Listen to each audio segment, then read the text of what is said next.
Welcome you all to this Commerce Easy Learning Calicut University കീഴിലുള്ള BCom BBA third semester സ്റ്റുഡൻസിന് വേണ്ടിയുള്ള വീഡിയോസാണ് ഇത്. നമ്മുടെ ഈ പറയുന്ന ഒരു സബ്ജക്റ്റ് ബേസിക് ന്യൂമറിക്കൽ സ്കിൽസ് ആണ്. അത് BComകാർക്കും BBAക്കാർക്കൊക്കെ ഉള്ളതാണ്.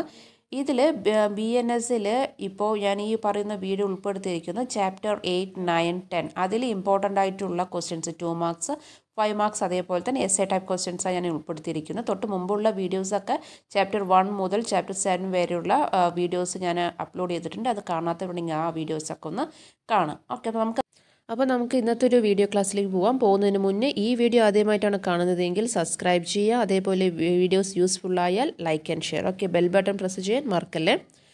അപ്പോൾ നമുക്ക് നേരെ ക്ലാസ്സിലേക്ക് പോവാം. അപ്പോൾ വീഡിയോ ക്ലാസ് കാണുമ്പോഴേ ഈ മൊബൈൽ ഹൊറിസോണ്ടലായിട്ടൊക്കെ ഒന്ന് വെക്കും കേട്ടോ. അപ്പോൾ കുറച്ചും കൂടി ക്ലിയർ ആയിട്ട് ആക്കിയിട്ട് ജസ്റ്റ് ഒന്ന് ഹൊറിസോണ്ടലായിട്ട് വെക്കണേ. അപ്പോൾ നമുക്ക് നോക്കാം. Chapter 8 statistical enquiry. First question 2 marks question, what is statistical enquiry? Then next, what is primary data? Then third one, what is secondary data? ഇത് 2 മാർക്സ് ബേസിൽ ചോദിക്കുമ്പോഴാണ് ഇത് സെപ്പറേറ്റ് ആയിട്ട് വാട്ട് ഈസ് പ്രൈമറി ഡാറ്റ എന്നും secondary data എന്നാൽ എന്തും ചോദിക്കുന്നത്. ഇന്നത് 5 marks ബേസിലാവുമ്പോൾ രണ്ടും കൂടി ഒരുമിച്ച് ചോദിക്കുക, distinguish between primary data and secondary data എന്ന്. ഓക്കെ, ദെൻ അതേപോലെ 5 marks question, what are the essentials of A good questionnaire? Okay, നല്ലൊരു ക്വസ്റ്റ്യൻ തന്നെയാണ് കേട്ടോ. ക്വസ്റ്റ്യനെയർ എങ്ങനെയാണ് പ്രിപ്പയർ ചെയ്യുന്നത്, അതിന് നല്ല രീതിയിൽ നല്ലൊരു ക്വസ്റ്റ്യനെയർ പ്രിപ്പയർ ചെയ്യേണ്ടത് എന്തൊക്കെയാണ് മാനദണ്ഡങ്ങൾ വേണ്ടത് എന്നുള്ളതാണ്. നല്ലൊരു ക്വസ്റ്റ്യനാണ്, നല്ല രീതിയിൽ എഴുതുക. ഇത് നമ്മുടെ ഇപ്പോൾ 5th സെമ്മിൽ BRMൻ്റെ ബുക്കില്ലേ, അതിൽ നിങ്ങളിപ്പോൾ ഓൾറെഡി പഠിച്ചുകൊണ്ടിരിക്കുന്നുണ്ടാവും ബിസിനസ് റിസർച്ച് മെത്തേഡ്സ്. അതിൽ നമ്മുടെ ക്വസ്റ്റ്യനെയറിന് ഒരു ടോപ്പിക് ഉണ്ട്. അപ്പോൾ അതും കൂടി ജസ്റ്റ് ഒന്ന് റെഫറൻസ് ചെയ്തോളൂ കേട്ടോ. അപ്പോൾ അതൊക്കെ നോക്കിക്കഴിഞ്ഞാൽ നമുക്കത് ഇതിലും കൂടി ഉൾപ്പെടുത്താൻ പറ്റുന്നതാണ്.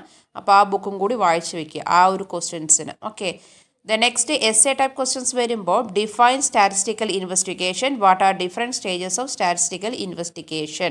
അതായത് statistical investigation ഡിഫൈൻ ചെയ്യുക. പിന്നെ അതേപോലെ തന്നെ അതിലത്തെ ഡിഫറെൻറ്റ് സ്റ്റേജസ് ഉണ്ട്, അതും കൂടി എക്സ്പ്ലെയിൻ ചെയ്യുമ്പോഴാണ് എസ്സേ കംപ്ലീറ്റ് ആവുന്നത്. പിന്നെ ചോദിക്കാൻ ചാൻസ് ഉള്ളത് ഡിഫൈൻ സാമ്പിളിംഗ്, അതേപോലെ what are the methods of sampling എന്നാണ്. ഓക്കെ, അപ്പോൾ അതും നല്ല രീതിയിൽ എഴുതുക. സാമ്പിളിങ്ങും അത് നമ്മുടെ ഏതിലുണ്ട്, നമ്മുടെ BRMലുണ്ട്, 5th സെമസ്റ്ററിൻ്റെ ബുക്കിൽ ഉണ്ട്. അപ്പോൾ അതും ജസ്റ്റ് ഒന്ന് നോക്കുക. അല്ലെങ്കിൽ സാമ്പിളിങ്ങിൻ്റെ ഞാനത് യൂട്യൂബിൽ അപ്ലോഡ് ചെയ്തിട്ടുണ്ട്. ഓക്കെ, അപ്പോൾ അതാണെങ്കിൽ ജസ്റ്റ് ഒന്ന് അതും കൂടി കാണുക. Okay, next chapter 9 organization of data. First question, what do you mean by classification? Then next, what do you mean by organization of data? Then next, third question, explain the main types of classification. അതായത് 2 marks ബേസിൽ types ചോദിക്കുകയാണെങ്കിൽ അതിൻ്റെ എന്താ ടൈപ്സും അത് just വേണമെങ്കിൽ 1 sentence 2 sentence ആയിട്ട് എഴുതി വെച്ചാൽ മതി. 5 മാർക്സ് ഒക്കെ ആണെങ്കിൽ അതിൻ്റെ എക്സ്പ്ലനേഷൻ നന്നായിട്ട് എഴുതണം, എല്ലാ ടൈപ്സും എഴുതി വെച്ചിരിക്കണം ക്ലാസിഫിക്കേഷൻ്റെ. Okay, then next, what are objectives of classification? Objectives of classification. Then അടുത്തത്, what is tabulation? Mention any 2 types of tables. The next, what do you mean by qualitative classification? Next question, what do you mean by inclusive method of classification? The next, what do you mean by chronological classification? The next, what is mean by frequency distribution? Then 10th, state the different parts of a statistical table. 9th chapter important തന്നെയാണ് കേട്ടോ. കാരണം കുറേ questions university പണ്ട് മുതലേ repeated question ചോദിക്കുന്ന questions ഒക്കെ ഉണ്ട് 9th ചാപ്റ്ററിൽ.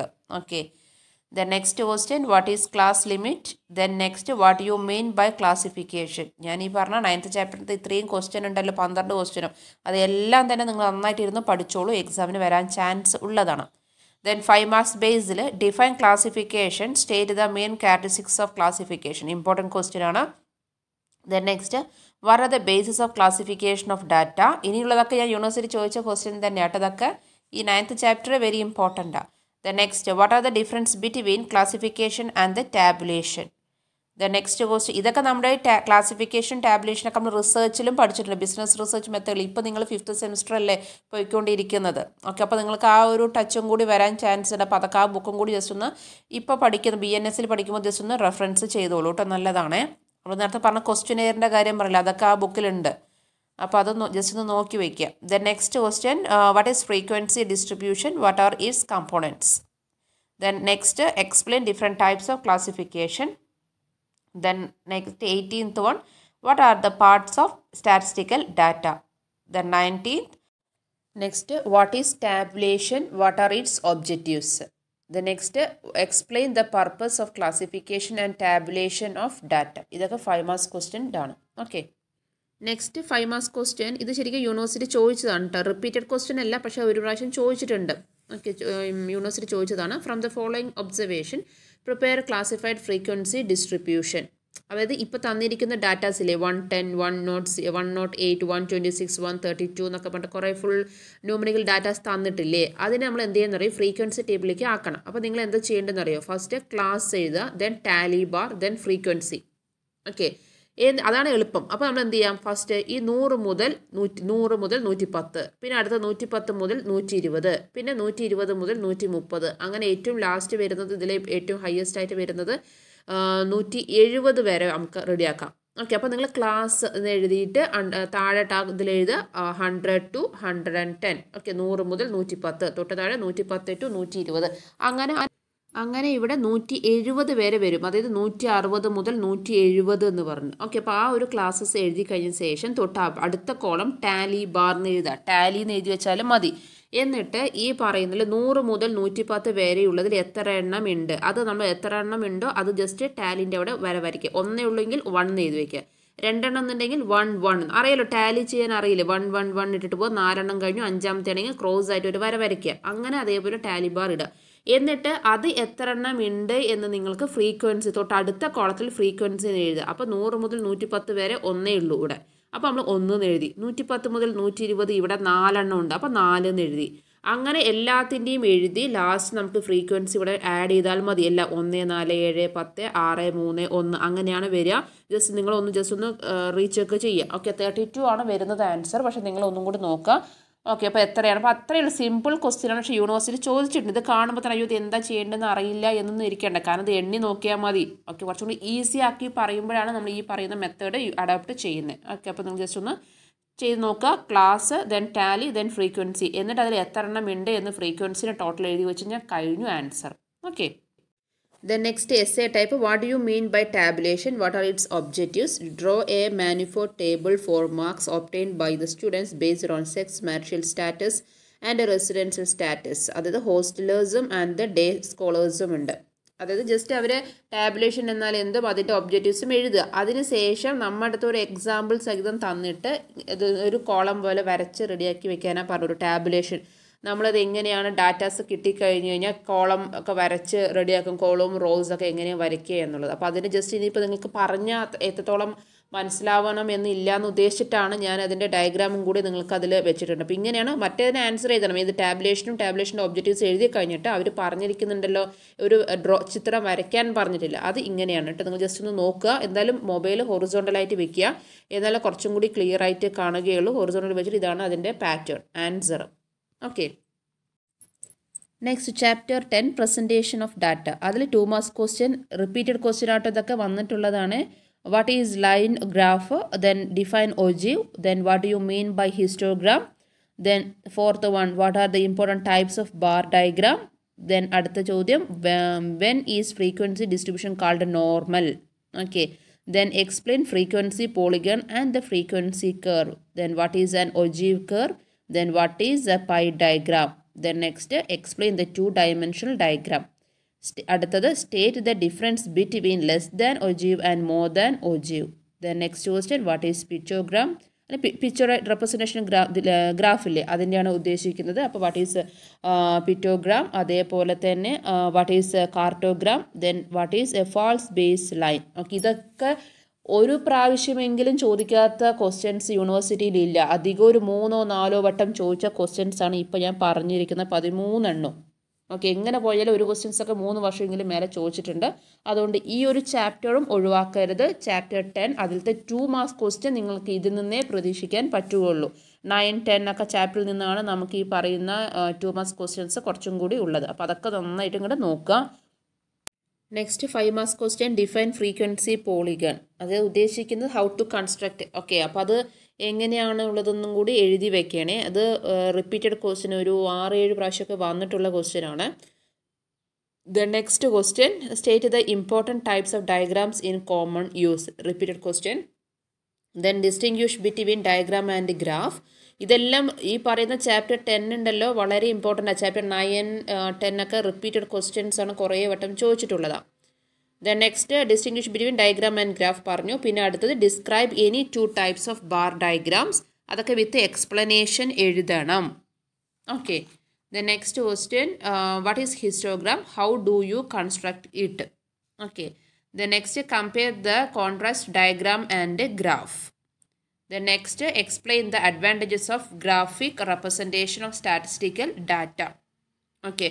അപ്പോൾ ഇതും ഈ പറയുന്ന ഇമ്പോർട്ടൻറ്റ് ക്വസ്റ്റ്യൻസിൽ വരുന്നതാണ്. ഇതെല്ലാം നിങ്ങൾ എന്ത് ചെയ്യുക, ജസ്റ്റ് ഒന്ന് പഠിച്ച് വെച്ചേ പറ്റുള്ളൂ. ഓക്കെ. കാരണം നമുക്ക് പറയാൻ പറ്റില്ല ഏതാ, ചിലപ്പോൾ കാണുമ്പോൾ സിമ്പിളായി തോന്നും, പക്ഷേ എങ്കിലും 1 ടൈം എങ്കിലും വായിച്ചു പോകാതിരിക്കാൻ പറ്റില്ലല്ലോ.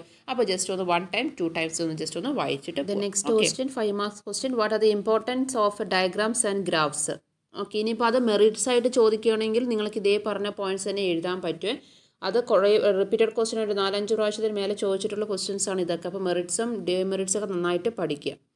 ഇനിയുണ്ട് 5 മാർക്സ് ക്വസ്റ്റ്യൻസ്. അത് ഏതൊക്കെയാണെന്നുള്ള ചാർട്ട് രൂപത്തിലാണ് ഇനി വരയ്ക്കാനുള്ളത്. അപ്പോൾ ഞാൻ അത് ഏതൊക്കെയാണെന്ന് മാത്രം ഞാൻ ജസ്റ്റ് ഒന്ന് മെൻഷൻ ചെയ്ത് വെക്കാം ഇത് കഴിഞ്ഞ ശേഷം. ഓക്കെ. ഇനി essay type, explain different types of diagrams, then explain different types of graphs. ഇവിടെ ഡയഗ്രാംസും ഗ്രാഫിൻ്റെയൊക്കെ കാര്യങ്ങൾ പറയുമ്പോൾ നിങ്ങൾ എസ്സേ ടൈപ്പ് എഴുതില്ലേ, അതിൻ്റെ എക്സ്പ്ലനേഷൻ എഴുതുമ്പോൾ ആ ഹെഡിങ്ങും അതിൻ്റെ എക്സ്പ്ലനേഷൻ അതിൻ്റെ മെറിറ്റ്സും കൂടി എഴുതുക. എന്നിട്ട് അതിനോടൊപ്പം തന്നെ അതിൻ്റെ ഒരു എക്സാമ്പിൾ സഹിതം, അത് ജസ്റ്റ് ഇപ്പോൾ സ്കെയിൽ എടുത്ത് മെഷർ ചെയ്തിട്ട് അളന്ന് എഴുതേണ്ട കാര്യമല്ല, ജസ്റ്റ് ഒരു എക്സാമ്പിൾ. ഇപ്പോൾ മൾട്ടി ഡയഗ്രാം പറഞ്ഞു കഴിഞ്ഞാൽ എങ്ങനെയാണ്, ഹിസ്റ്റോഗ്രാം പറഞ്ഞാൽ എന്താ, ബാർ ഡയഗ്രാം എന്നാൽ എന്ത്, നമുക്ക് വരയ്ക്കാൻ അറിയാമല്ലോ, ജസ്റ്റ് ഒന്ന് വരച്ച് ഷെയ്ഡ് കൊടുക്കാൻ അറിയില്ലേ, അത് ജസ്റ്റ് ചെറിയതായൊരു ചിത്രം വരച്ച് കൊടുക്കുന്നതായിരിക്കും ബെറ്റർ. എക്സാമിന് മാർക്ക് സ്കോർ ചെയ്യാൻ പറ്റും. അതല്ല ടേബിൾ വരയ്ക്കേണ്ട കാര്യമില്ല, ജസ്റ്റ് അതിൻ്റെ ഡയഗ്രാം വരച്ച് വെക്കുക. ഓക്കെ. അപ്പോൾ ഏതൊക്കെയാണ് എന്നുള്ളത് കറക്റ്റായിട്ടൊന്ന് വരച്ച് എക്സാമ്പിൾ സഹിതം ജസ്റ്റ് ഒന്ന് കൊടുത്താൽ മതി. ഓക്കെ. അല്ലാതെ ഞാൻ പറഞ്ഞ പോലെ എക്സാമ്പിൾ എന്ന് പറയുമ്പോൾ ഇന്നതാണ്, ക്ലാസ്സസ് ഇതാണ്, ഫ്രീക്വൻസി ഇതാണ്, നിങ്ങൾക്ക് സമയത്തിനനുസരിച്ച് ചെയ്യാം. പക്ഷേ എങ്കിലും അധികം വരയ്ക്കേണ്ടത് ഈ പറഞ്ഞ ചാർട്ട് രൂപത്തിലുള്ളതാണ് വരയ്ക്കേണ്ടത്. റൈറ്റ്. 5 മാർക്സ് ക്വസ്റ്റ്യൻ ആണ്. Represent the following frequency table by histogram. Marks 10 to 15, 15 to 20, 20 to 25, 25 to 30, 30 to 35. Number of students 5, 20, 47, 38, 10. Okay. ഇവിടെ ഡോട്ട് വന്നത് ഞാനിങ്ങനെ സ്പേസ് ബാർ അടിച്ചപ്പോൾ ഇങ്ങനെ വന്നതാണ്. ജസ്റ്റ് 5, 20, 47, 38, 10 അത്രയാണ് കേട്ടോ. അതിന് നമ്മൾ എന്ത് ചെയ്യണം, ഹിസ്റ്റോഗ്രാം വരയ്ക്കാനാണ് പറഞ്ഞിരിക്കുന്നത്. റെപ്രസെൻറ്റേഷൻ എളുപ്പമല്ലേ, അപ്പോൾ അത് ജസ്റ്റ് ഒന്ന് വെച്ചാൽ മാത്രം മതി. ഇനിയുള്ളത് എങ്ങനെയാണെന്നറിയോ, ചോദിക്കാൻ ചാൻസ് ഉള്ള മൾട്ടി ബാർ ഡയഗ്രാം ചോദിക്കാൻ ചാൻസ് ഉണ്ട്. ഞാനപ്പോൾ അത് ഏതൊക്കെയാണ് ചോദിക്കാൻ ചാൻസ് ഉള്ള ഡയഗ്രാംസ് ഞാൻ താഴെ പറഞ്ഞുതരാം. ദെൻ 5 മാർക്സ് ക്വസ്റ്റ്യനിലുള്ള ഡയഗ്രാമാണ്. നമ്മൾ ഓൾറെഡി ഇപ്പോൾ ഹിസ്റ്റോഗ്രാമിൻ്റെ കാര്യം പറഞ്ഞ്, അടുത്തത് മൾട്ടിപ്പിൾ ബാർ ഡയഗ്രാം. കാരണം എന്തുകൊണ്ട് ഞാനെന്ന് പറയുമോ, അതിലത്തെ ക്വസ്റ്റ്യൻ തരാത്തത് എന്തായാലും മൾട്ടിപ്പിൾ ഡയഗ്രാമത്തിന് ഏത് ഡിജിറ്റിൻ്റെ കാര്യങ്ങളിലും തന്നാലും നമുക്ക് വരയ്ക്കലേ വേണ്ടുള്ളൂ. അപ്പോൾ അതുകൊണ്ട് ഈ പറയുന്ന മൾട്ടിപ്പിൾ ബാർ ഡയഗ്രാം എന്താണ് എന്നുള്ളതും അതിൽ എങ്ങനെയാണ് വരയ്ക്കേണ്ടതെന്ന് ടെക്സ്റ്റ് ബുക്ക് നിങ്ങൾ ജസ്റ്റ് ഒന്ന് നോക്കിയിട്ട് ഒരു എക്സാമ്പിളെങ്കിലും ചെയ്ത് നോക്കണം കേട്ടോ. ഒരു കണക്കെങ്കിലും നിങ്ങൾ ചെയ്ത് നോക്കണേ. അതേപോലെ ഫ്രീക്വൻസി പോളിഗൺ വരച്ച് നോക്കണം കേട്ടോ. അതിൽ കറക്റ്റായിട്ട് നമ്മൾ സ്കെയിൽ എടുത്ത് വരയ്ക്കുന്നു. പിന്നെ മറ്റേ പോയിന്റുകൾ മാത്രം നമ്മൾ എന്താ പറയുക സ്കെയിൽ ഇല്ലാതെ നമ്മൾ വരച്ച് വെക്കാറില്ലേ, അപ്പോൾ അതൊക്കെ ഒന്ന് ജസ്റ്റ് ഒന്ന് നോക്കണം ഫ്രീക്വൻസി പോളിഗൺ എങ്ങനെയാണ് എന്നുള്ളത്. അപ്പോൾ അങ്ങനെ ചോദിച്ചു കഴിഞ്ഞാൽ ഫ്രീക്വൻസി പോളിഗൺ എങ്ങനെയാണ് ചോദിച്ചാൽ അതേപോലെ തന്നെ നമ്മൾ ജസ്റ്റ് ഒന്ന് നോട്ട് ചെയ്ത് വെക്കണം. അതായത് നമ്മൾ സാധാരണ രീതിയിൽ ഡയഗ്രാം നമ്മൾ ഫ്രീക്വൻസിയിൽ ഹിസ്റ്റോഗ്രാമിൽ പോലെ വരച്ച് വെക്കും. അതിന് ശേഷമാണ് നമ്മൾ 0 പോയിൻറ്റ് മുതൽ ഏതൊക്കെയാണോ അതിൻ്റെ മിഡിൽ പോയിന്റ്, നമുക്ക് പോയിന്റ്സ് അറിയാമല്ലോ, അത് വെച്ച് നമ്മൾ കറക്റ്റായിട്ട് കണക്ട് ചെയ്യാറില്ലേ, അത് ജസ്റ്റ് ചെയ്ത് നോക്കണം കേട്ടോ. പിന്നെ ചോദിച്ചിരിക്കുന്ന ചോദ്യം എങ്ങനെയായിരുന്നു അറിയോ, ഹിസ്റ്റോഗ്രാം ചോദിച്ചിട്ടുണ്ട്, അതേപോലെ തന്നെ ചോദിച്ചിരിക്കുന്നത് ലൊക്കേറ്റ് മോഡ് ഗ്രാഫിക്കലി, അതായത് മോഡ് കണ്ടുപിടിക്കണം. ചിത്രം നമ്മൾ അല്ലാതെയാണ് ശരിക്കും മോഡ് നമ്മൾ കാൽക്കുലേറ്റ് ചെയ്യുന്നത്. ഓക്കെ. എന്നിട്ട് പക്ഷെ നമുക്കിട്ട് എന്താ പറഞ്ഞിരിക്കുന്നത്, ഗ്രാഫിൽ റെപ്രസെൻറ്റേഷൻ ചെയ്യുന്ന രീതിയിൽ നമുക്ക് മോഡ് കാൽക്കുലേറ്റ് ചെയ്യണമെന്നാണ്. അതൊന്ന് ടെക്സ്റ്റിലുണ്ട്, ഓൾറെഡി പഠിച്ചതായിരിക്കും. ശരിക്കും ഇത് ഗ്രാഫ് വരച്ചിട്ടാണ് റെപ്രസെൻറ്റേറ്റ് ചെയ്യേണ്ടത്. മോഡ് ഫൈൻഡ് ഔട്ട് ചെയ്യണം നമുക്ക് ആ ഒരു പോയിന്റുകളിൽ നിന്ന്. ഇപ്പോൾ നമുക്ക് എക്സാമ്പിൾ 0 to 5, 5 to 10 അങ്ങനെ പോകുന്ന ഒരു 40 to 60 വരെ പോകുന്ന ഒരു എക്സാമ്പിൾ ആണെങ്കിൽ നമ്മൾ അതിൽ നിന്ന് എങ്ങനെയാണ് അതിന് ഫ്രീക്വൻസി ഉണ്ട് കേട്ടോ. നിങ്ങൾ ടെക്സ്റ്റ് ബുക്ക് നോക്കണം. ഏതെന്നറിയോ, histogram and locate mode graphically, നമ്മളത് ചെയ്ത് പഠിച്ചു തന്നെയാണ്. അപ്പോൾ ടെക്സ്റ്റ് ബുക്കിലുണ്ട് അത്. അപ്പോൾ ജസ്റ്റ് അത് നോക്കുക, ഗ്രാഫിക്കലി നമ്മൾ എങ്ങനെയാണ് മോഡ് കാൽക്കുലേറ്റ് ചെയ്യുന്നത് എന്നുള്ളത്. ഓക്കെ. അത് ചെയ്യാൻ ചെയ്യാൻ അറിഞ്ഞിട്ടില്ല എന്നുണ്ടെങ്കിൽ ഈസി ആയിട്ട് ജസ്റ്റ് സൈഡിൽ വേറെ ഒന്ന് മോഡ് നമുക്ക് സാധാരണ രീതിയിൽ ഫോർമുല ഇട്ട് ചെയ്യുന്നില്ല, അതേപോലെ ഇട്ടൊക്കെ നോക്കുക. എന്നിട്ട് ഇപ്പോൾ ഗ്രാഫ് വരച്ചിരിക്കുന്നതിൽ നിന്ന് സെൻട്രലൈസ് ചെയ്തിട്ട് ആ പോയിന്റ് മാത്രം ഡോട്ട് വരയ്ക്കുക. ഓക്കെ, ആ ഡോട്ട് വരച്ചിട്ട് അത് മോഡ് ഈക്വൽ ടു എത്രയാണോ അതിൻ്റെ പോയിന്റ് വന്നിരിക്കുന്നത്, ഇപ്പോൾ 18 ആണ് വന്നിരിക്കുന്നതെങ്കിൽ 18 പോയിന്റ് എത്ര സംതിങ് ആണ് ആ പോയിന്റ് എടുത്ത് എഴുതി വെക്കുക. ഓക്കെ, ജസ്റ്റ് നിങ്ങൾ എന്തെല്ലാം ചെയ്ത് നോക്കണം, കാരണം ഇത് 5 മാർക്സ് ക്വസ്റ്റ്യൻ ചോദിച്ചിട്ടുള്ളതാണിത്. ഓക്കെ, ഈ ടൈപ്പ് ക്വസ്റ്റ്യൻസ് ചോദിച്ചത്. പിന്നെ ഫ്രീക്വൻസി കർവ് ചോദിച്ചിട്ടുണ്ട്. ഫ്രീക്വൻസി കർവ് ചോദിക്കുമ്പോൾ അവിടെ ഹിസ്റ്റോഗ്രാം വരച്ചിട്ട് അതിൽ കർവ് വരയ്ക്കുകയല്ല, കർവ് മാത്രം മതി. അവിടെ മറ്റേ ബാർ ഡയഗ്രാം പോലെ ഒന്നുമില്ല, ഹിസ്റ്റോഗ്രാമേ അല്ല, വെറും ഫ്രീക്വൻസിയാണ്. ഒരൊറ്റ ലൈൻ പോലെ ഇങ്ങനെ എന്താണ് പറയുക മല പോലെ ഉണ്ടാവും. അത് കാരണം എങ്ങനെയാണ് അതിൻ്റെ ഫ്രീക്വൻസി ഡിപ്പെൻഡ്സ് അതേപോലെ തന്നെ ഇരിക്കും. പക്ഷെ അത് വിത്തൗട്ട് നമ്മൾ സ്കെയിലൊന്നും യൂസ് ചെയ്യേണ്ട കാര്യമില്ല, ജസ്റ്റ് ഒന്ന് വരച്ച് മാത്രം മതി പോയിൻ്റ് ഇട്ടതിന്. പിന്നെ ചോദിച്ചിട്ടുള്ളത് ലെസ് ദാൻ ഒജീവും ചോദിച്ചിട്ടുണ്ട്, മോർ ദാൻ ഒജീവും ചോദിച്ചിട്ടുണ്ട്. പിന്നെ അത് രണ്ടും ഒരുമിച്ചിട്ടുള്ള ചോദ്യവും ചോദിച്ചിട്ടുണ്ട്. ഓക്കെ, ലെസ് ദാനും അതേപോലെ തന്നെ മോർ ദാൻ ഒജീവിൻ്റെയും എന്താ പറയുക സെപ്പറേറ്റ് ആയിട്ടും ചോദിച്ചിട്ടുണ്ട്, ഒരുമിച്ചിട്ടുള്ളതും ചോദിച്ചിട്ടുണ്ട്. അപ്പോൾ ഇത് രണ്ടും രീതിയിൽ വരുവാണെങ്കിൽ നമുക്ക് അറിയാമല്ലോ, ക്രോസ് ആയിട്ട് തന്നെ വരും. ഒന്ന് 0-ൽ നിന്ന് ഇങ്ങനെ മേലോട്ടേക്ക് പോകും, പിന്നെ ഒന്ന് മേലെ നിന്ന് താഴോട്ടേക്ക് വരുന്നത്. അപ്പോൾ ക്രോസ് എക്സ് പോലെ ഉണ്ടാവും അല്ലേ, മോർ ദാനും ലെസ് ദാൻ ഒജീവും കൂടി വരുമ്പോൾ. അതേപോലെ എസ്എ ടൈപ്പായിട്ട് ചോദിക്കുകയാണെങ്കിലും ഈ ഹിസ്റ്റോഗ്രാമിൻ്റെ ഡീറ്റെയിൽസ് ചോദിക്കാറുണ്ട് കേട്ടോ, കാരണം ക്ലാസ് തരും, അതേപോലെ ഫ്രീക്വൻസി തരും. ഓക്കെ, അപ്പോൾ അതിൽ നിന്ന് നമ്മൾ അതിന് കറക്റ്റായിട്ട് രീതിയിൽ എടുത്ത് എഴുതുക. ചിലതിൽ ക്ലാസ് വിത്ത് ഫ്രീക്വൻസി ആയിരിക്കും, അപ്പോൾ നമ്മൾ അഡ്ജസ്റ്റഡ് ഫ്രീക്വൻസി റെഡിയാക്കി വെക്കേണ്ടി വരും. എത്രയാണോ ക്ലാസ് ഇൻ്റർവെല് അതിന് ശേഷം നമ്മൾ അഡ്ജസ്റ്റഡ് ഫ്രീക്വൻസി റെഡിയാക്കിയിട്ട് അതിൻ്റെ ഫ്രീക്വൻസി റെഡിയാക്കണം. ഓക്കെ, അപ്പോൾ അത് ആ ഒരു ടൈപ്പ് ക്വസ്റ്റ്യൻസ് ചോദിച്ചിട്ടുണ്ട് ഹിസ്റ്റോഗ്രാമിൻ്റെ. പിന്നെ ചോദിച്ചിരിക്കുന്നത് following table gives the data related to profits retained, അതായത് പ്രോഫിറ്റ് റീറ്റെയിൻ ചെയ്തത് നമ്പർ ഓഫ് ഫേംസ്, അതേപോലെ profit retain number of firms, അതായത് ബിലോ 10%, അതിൽ എത്ര ഫേംസ് ഉണ്ട്, ബിലോ 50% എത്ര ഫേംസ് ഉണ്ട്, അങ്ങനെ രീതിയിൽ. അപ്പോൾ നമുക്കത് ഏത് രീതിയിലേക്ക് കണക്കാക്കുക, less than ogive more than ഒജീവാണ്. അതാണ് എസ്എ ടൈപ്പ് ക്വസ്റ്റ്യൻ. അപ്പോൾ ഇത്രയുമാണ് ശരിക്കും ഇമ്പോർട്ടൻ്റ് ആയിട്ടുള്ള ക്വസ്റ്റ്യൻസ്. അപ്പോൾ ഈ ഒരു ചാപ്റ്ററിൽ നിന്ന് എസ്എ ടൈപ്പായിട്ട് നിങ്ങൾക്ക് പ്രതീക്ഷിക്കാൻ പറ്റുന്ന കുറച്ച് ഡയഗ്രാംസ് ഒക്കെ. അപ്പോൾ ഇതെല്ലാം ചെയ്ത് പഠിച്ച് തന്നെ വരച്ച് തന്നെ പഠിക്കണേ. എങ്ങനെയാണ് അതിൻ്റെ ഫസ്റ്റ് ടേബിൾ ക്വസ്റ്റ്യൻ തന്നിട്ടുണ്ടെങ്കിൽ അതിനെങ്ങനെ ടേബിളാക്കിയിട്ട് നമ്മൾ ഫ്രീക്വൻസിയൊക്കെ എങ്ങനെ റെഡിയാക്കി വെക്കും, അതിന് ശേഷമായിരിക്കും ഫ്രീക്വൻസി റെഡിയാക്കിയാലേ നമുക്കതിൻ്റെ ചാർട്ട് വരയ്ക്കാൻ പറ്റത്തുള്ളൂ. അപ്പോൾ അത് കറക്റ്റായിട്ട് എങ്ങനെയാണ് ഓരോ സ്റ്റെപ്പായിട്ട് എങ്ങനെ ചെയ്യേണ്ടത്, എങ്ങനെ കാൽക്കുലേറ്റ് ചെയ്യണമെന്ന് എല്ലാത്തിൻ്റെ മെത്തേഡ്സും നോക്കി വയ്ക്കുക. ഓക്കെ, ചെയ്ത് പഠിക്കണേ. അപ്പോൾ ഇത്രയുമാണ് ഇന്നത്തെ ഒരു വീഡിയോ ക്ലാസ്സിൽ ഉൾപ്പെടുത്തിയിരിക്കുന്നത്. അപ്പോൾ നമുക്ക് എന്ത് ചെയ്യാം, ക്ലാസ് വൈൻഡപ്പ് ചെയ്യാം. അടുത്തൊരു ക്ലാസ്സിൽ അടുത്ത പോർഷൻസ് ആയിട്ട് മുതലുള്ളത് നമുക്ക് ഇടാം, ചാപ്റ്റർ 11 മുതലുള്ളത് ഇടാം. ഓക്കെ, അപ്പോൾ thank you. See in the next class.